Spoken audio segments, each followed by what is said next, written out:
Well, I knew there was a scarcity of centers in the top half of the draft, so a couple of those teams stepped up.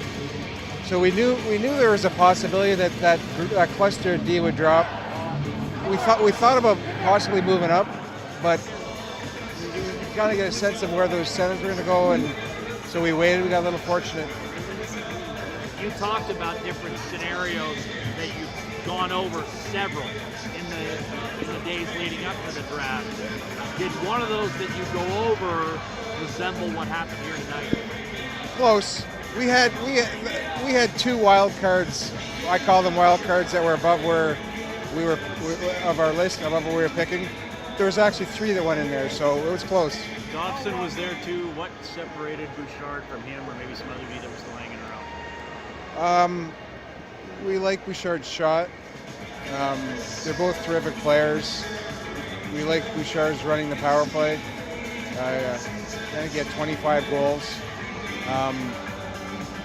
That's pretty much separated him from Dobson. But we had that cluster. It was really tightly packed. And Bouchard, the fact that he's a little bit older than some of the other defensemen too, maybe a little more ready.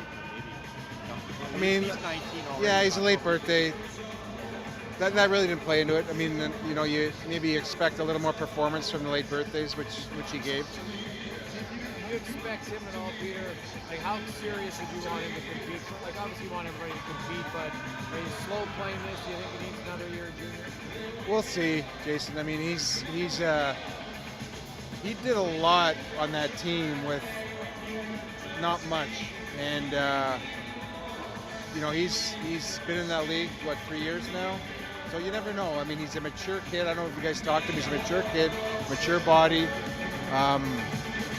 Yeah, I know he wants to play in the league next year, so we'll see. How aggressive were you looking to add defensemen for right now? Well, I entertained. As I told you, I entertained that pick for D-man. There was nothing that came across my my desk, the table that piqued my interest. How much does getting him change maybe now the need to go get a defenseman? Well, he's only 19, so but I don't want to put too much pressure on him, but he's a really heady player, and those players play even better with better players. So you never know. I mean, he's physically he's big. He's got a very good shot. He's a terrific passer. The hockey sense is terrific. We had him really high. We had Wallstrom really high too. Well, these other teams are picking other people that you're not as high. You're not rating as high, or you're thinking, oh gosh, all of a sudden we're going to fall into somewhere. Well, again, the centers, teams needed centermen, and we knew that there was a possibility of those centermen getting in above us. And some of the defensemen, they're skilled and fast, but they're smaller. How much did Bouchard's size factor into this, and how would you rate his physical game? Rate his what? Sorry. His physical game. Oh, he's a good defender. He played about 35-40 minutes a game, so you got to filter some of the game out because he had to pace himself a little bit. But he defends well. He closes. He's not a crusher. He's got good size. He's a very strong kid. So that put him ahead of some of the other guys. There were a lot of defensemen in the first round. We felt there was a cluster of four that we were in their range, and we got a good one. Peter, you mentioned Wallstrom was another guy that some people had going higher when he was there. Did it give you pause at all, or was Bouchard still an easy choice? Well, they were really close for us, but we debated this scenario for a long time this morning, and we kept the list where it was, and we stood by it. Were you close at all to trading down or trading up even? We looked at trading up, but we kind of played the odds a little bit.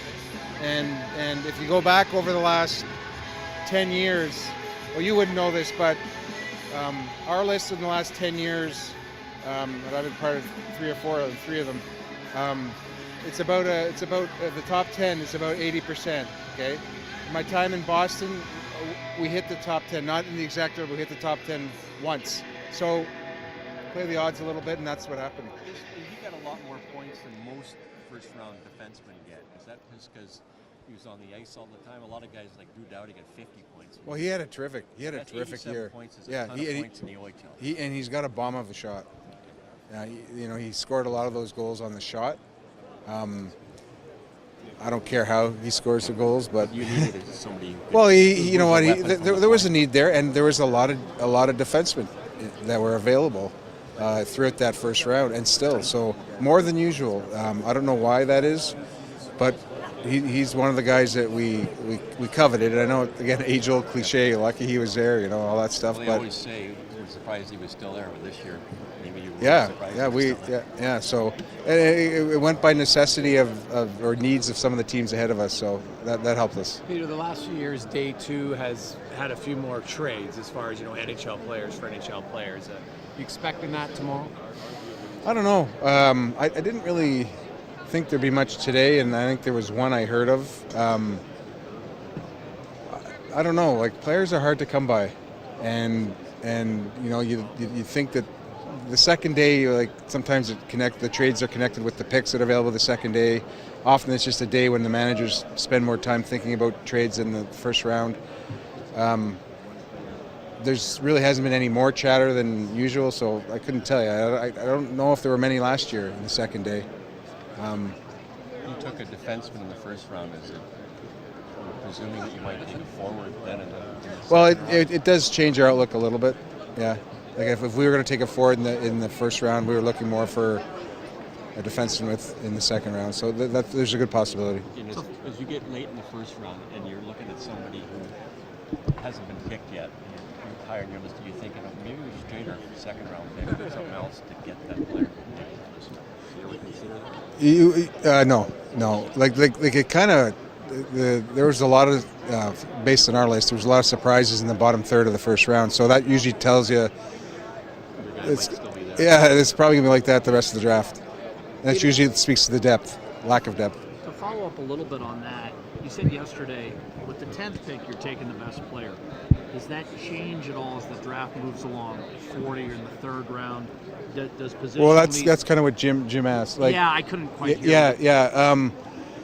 Yeah. I mean, we call them drop-down lists, and they're by position or type of player, and we'll go to those probably in the third round. Do you have to take a goalie in this class since Ellis left? I mean, we've got a goalie list, and it's not a priority. It's not a priority for kind of the first part of tomorrow, but we might take one later in the draft. Good? Thanks, Peter. All right.